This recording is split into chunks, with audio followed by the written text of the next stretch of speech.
Dear students, myself Jay Pratap Singh. I am your commerce teacher. Today we are going to discuss about class 11th accounting equation. This is the format and question of 5. Question number 5 in front of you. I am going to explain with the help of following derivation.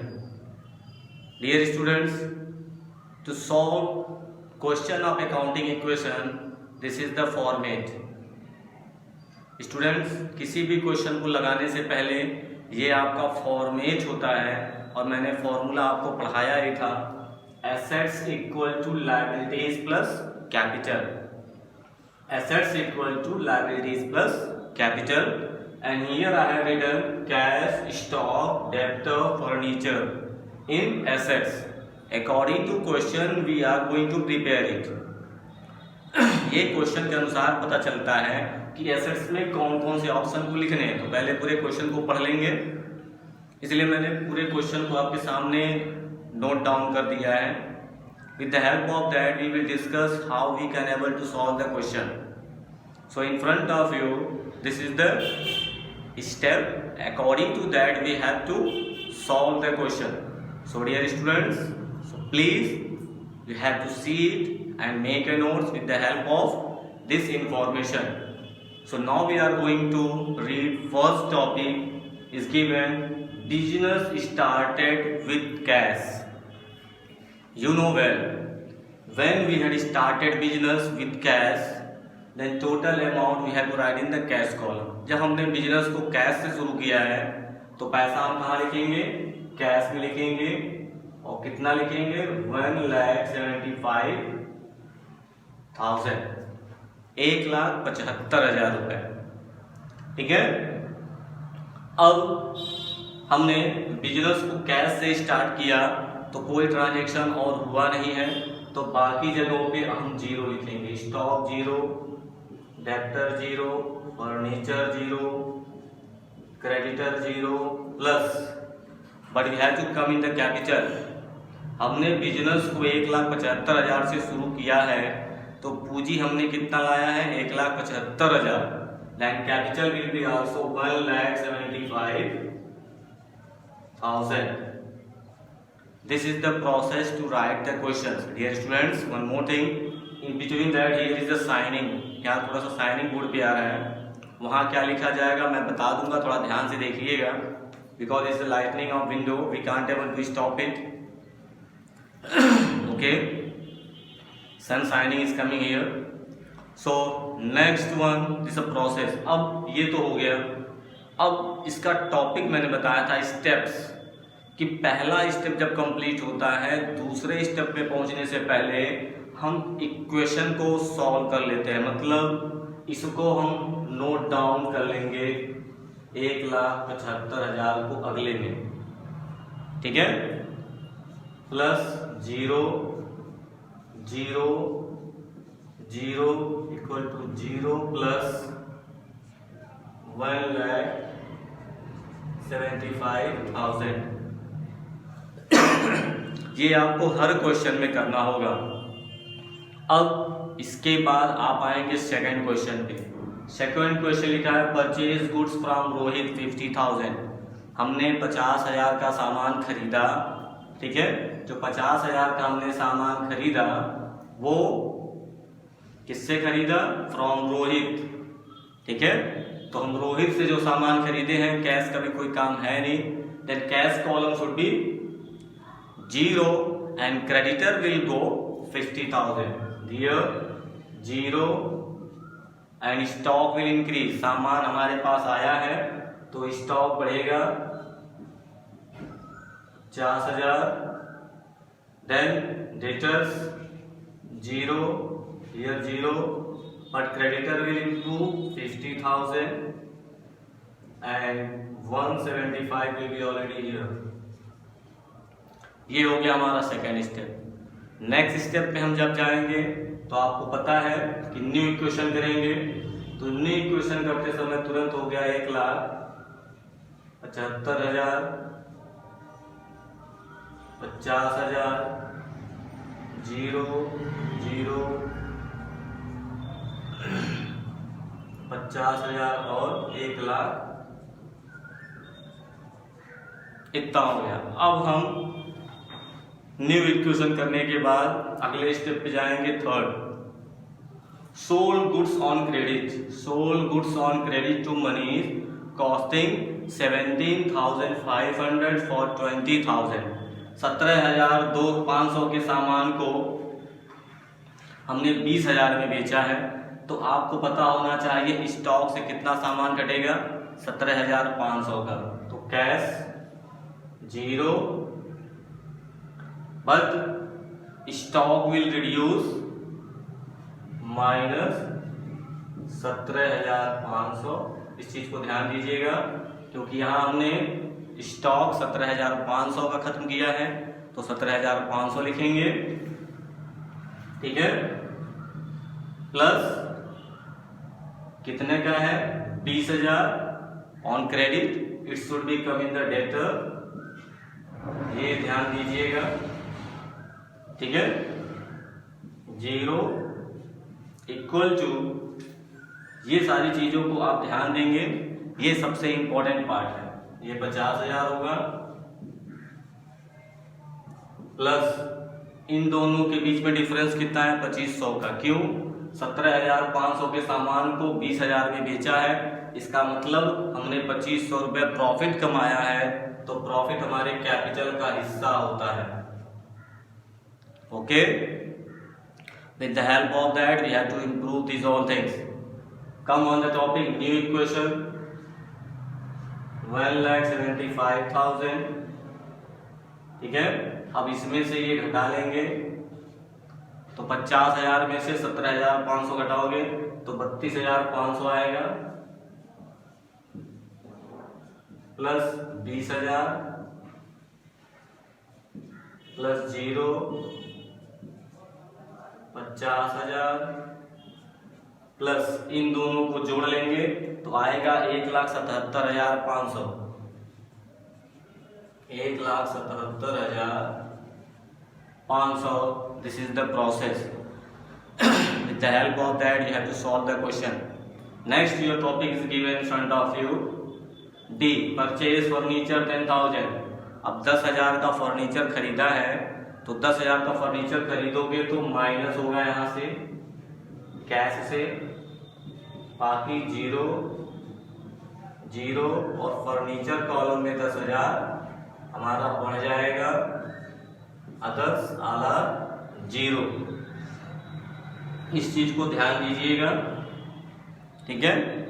अब new equation हमारा फिर होता है, तो new equation में 1,75 से आप घटाओगे तो 1,65 आएगा आपका, 1,65,000, ठीक है, प्लस ये 32,500 हमारा रहेगा ही, प्लस 20,000 प्लस 10,000 इक्वल टू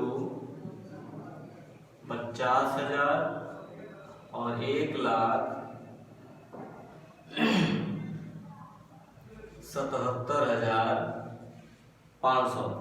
इस चीज को ध्यान दीजिएगा, ठीक है। ये न्यू इक्वेशन हो गया, इसमें से ये घटाए हैं और यहाँ 10,000 हमने लिखा है। If any problem you are facing you have to ask, but this is a very important question, that's why I am writing step by step. The video is going too long but no problem. अब paid cash paid to Rohit in full settlement 48,500। 48,500 को रोहित को दिया गया है full settlement के लिए, तो अब आप लिखोगे माइनस 48,500। 48,500 दे दिया गया फुल सेटलमेंट के लिए, तो ये 0, ये भी 0, ये 0, लेकिन फुल सेटलमेंट कितने का हो रहा है, 50,000 रुपए का हो रहा है, तो पूरा 50,000 रुपया यहाँ से हटेगा, क्योंकि 50,000 का कर्जा मेरे पास था, लेकिन फुल सेटलमेंट करते समय हमने कहा चलो भैया 48,500 दो, बाकी हम छूट कर दे रहे हैं, इतना ही आपको देना है। तो जो पैसा आपने छूट पाया है 1500 रुपये, वो आपके पूंजी में ऐड कर दिया जाएगा।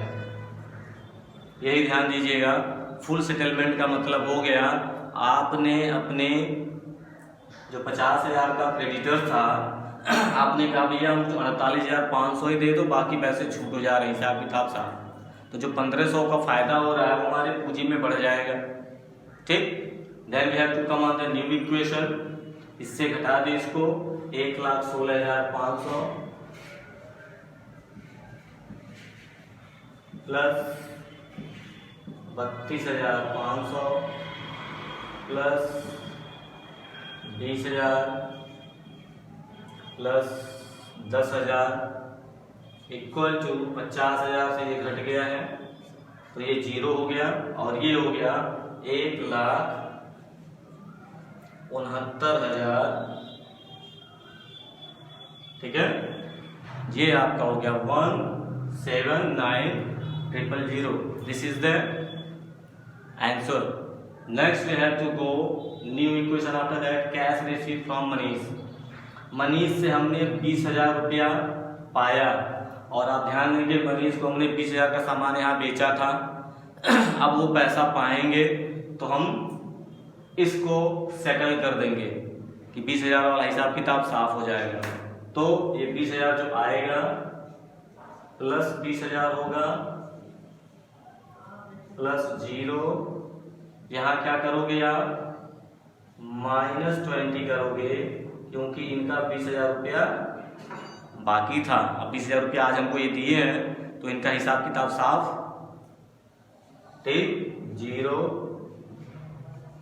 0 plus 0, this one the condition. Now new equation you have to come. अब इसमें 20,000 जोड़ देंगे तो 1,36,500 आएगा हमारा। 1,36,500 प्लस 32,500, अब ये हो गया हमारा 0। ठीक, क्योंकि जिन्होंने 20,000 का सामान यहाँ 17,500 का सामान खरीदा था 20,000 में, वो भी उधार, तो वो पैसा जब निपटाएंगे तो यहाँ मैं पैसे को जमा करूँगा तो अकाउंट क्लियर हो जाएगा और कैश में पैसा आ गया। आज मैंने पैसा रिसीव किया। सो ठीक है, न्यू इक्वेशन में आ जा रहे हैं। तो न्यू इक्वेशन में अब आप आएंगे तो यहाँ होगा 10,000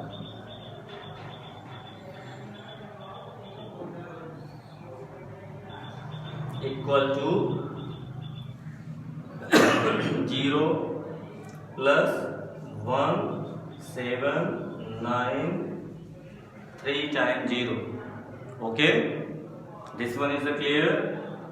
now you have to come on that G, rent paid 1,000।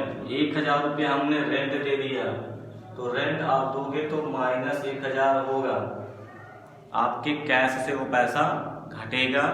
तो 1,000 रुपया आपने रेंट दे दिया, तो इसकी एंट्री ऐसे होगी, बाकी जगह पे ये 0 रहेगा। ठीक है, और आपके कैपिटल से ये माइनस होगा 1,000। ठीक है, this is the process. Next come on the new equation, 1,35,500। अब ये हमारा बचा है 32,500 प्लस 0 प्लस 10,000, 0 प्लस यहाँ आ गए, तो यहाँ इसमें से 1,000 घटाओगे तो 1,78,000 आपका आएगा। और इसमें हमने ये फॉर्मूला पढ़ाया था स्टेप, LHS बराबर RHS हमारा आता है, इसी से पता चलता है कि हमारा आंसर करेक्ट है। तो अभी लास्ट इक्वेशन करने के बाद आप कौन चेक करते हैं कि हमारा LHS इक्वल टू RHS है या नहीं। Okay, so new equation is over. Cash withdrawal for personal use. अब हमने कैश विड्रॉल कर लिया अपने पर्सनल इस्तेमाल के लिए। तो मैंने बताया था अगर हम कैश इस्तेमाल करते हैं पर्सनल यूज के लिए तो वो माइनस होगा, तो माइनस 3000। कहाँ से माइनस होगा, यहां से भी माइनस होगा और आपके कैपिटल से भी माइनस होगा, minus 3000। Okay, the question is over. Now we have to make a balance. This one is a told final equation. इसे हम कहते हैं फाइनल इक्वेशन। फाइनल इक्वेशन में assets equal to liabilities plus capital equal हो जाना चाहिए। अगर equal हो गया तो ये हमारा क्वेश्चन करेक्ट है and you have to check that answer with yourself also. Left hand side will be equal to right hand side. So now we have to come for that final equation. Subtract 1,32,500 cash हो गया, ठीक, plus 32,500 हमारा stock में हो गया, ठीक है। यहाँ 0 है डेटर्स प्लस फर्नीचर हमारा 10,000 हो गया, equal to creditors 0। Now we have to come here plus इसमें से 3,000 घटाओगे आप तो आपका आएगा 1,75,000। 1,75,000 थोड़ा और सुंदर लिख दिया जाए, आपको दिख नहीं रहा होगा। Okay, so now dear students, this is the solution of question number 5 of chapter accounting equation. If you are facing any doubt with the help of this solution, you have to ask me, okay, because this is a very important question. And dear students, according to that you have to follow your other questions and solve this one, okay. If any problem you are facing, make a comment and make a comment. Otherwise, if you like that video, share and subscribe it. This is the information for you all. Subscribe this channel. If new video when I will upload, you will get within second, and you can enjoy and you can able to make a note with the help of that videos. Okay, dear students, thank you all for giving your precious time to watching this lecture and solving the accounting equation. Now, thank you all. Thank you.